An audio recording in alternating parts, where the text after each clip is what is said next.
Hi everybody, my name is Ryan LaValle and I am the National Chair of the Coalition of Occupational Therapy Advocates for Diversity.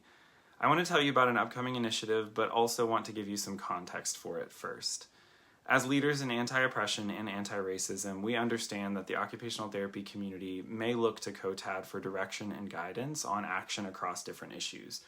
Whether it's police violence against Black Americans, dangerous legislation that seeks to harm LGBTQIA+ youth, or governments engaging in genocide. A number of occupational therapy practitioners and students seek responses from COTAD in these important conversations. It's been the intent of the national organization to respond thoughtfully in an informed manner about these issues, most importantly listening and pulling in voices who have been affected or have proximity of lived experience. It's also been the intent of the leadership to not participate in empty statements that dilute necessary actions that lead to real change. These intentions are as true today as they were when we were founded over a decade ago. Yet, we also navigate complexities in this work. We recognize the need to limit the organization's formal scope of advocacy, mostly for three reasons. We want to remain effective in our specific mission.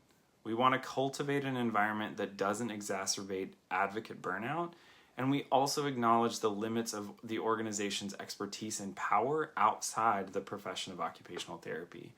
We're trying to be humble in our reality as an organization. This is also why we value diversity and coalition in advocacy. Not all organizations can work the same way or focus on the same issues.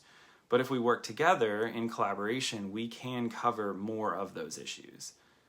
Yet we also know that COTAD advocates continue to engage in coalition and advocacy work beyond the focused mission of COTAD as an organization.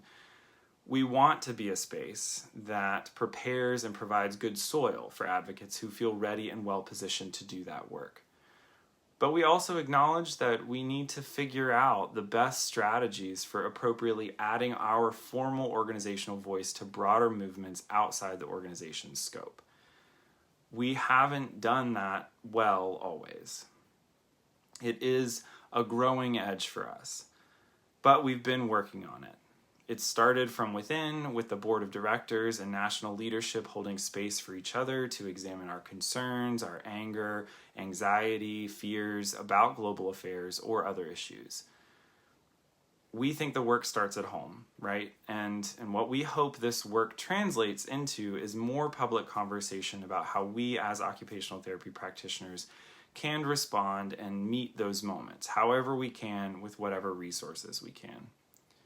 Sometimes our approach may be a conversation on social media. Sometimes our conversations will be happening offline, in community with our leaders and colleagues. Sometimes it's a specific action led by us or led by a different organization that we are in coalition with. Sometimes it's bringing awareness of partners who are engaged in frontline work that actually just need more support. Sometimes it happens within the formal scope of COTAD, and sometimes it has to happen outside the formal scope of the organization. Either way, we are actively trying to be in communication with other advocacy organizations in OT to build strategies and approaches together in work by meeting regularly.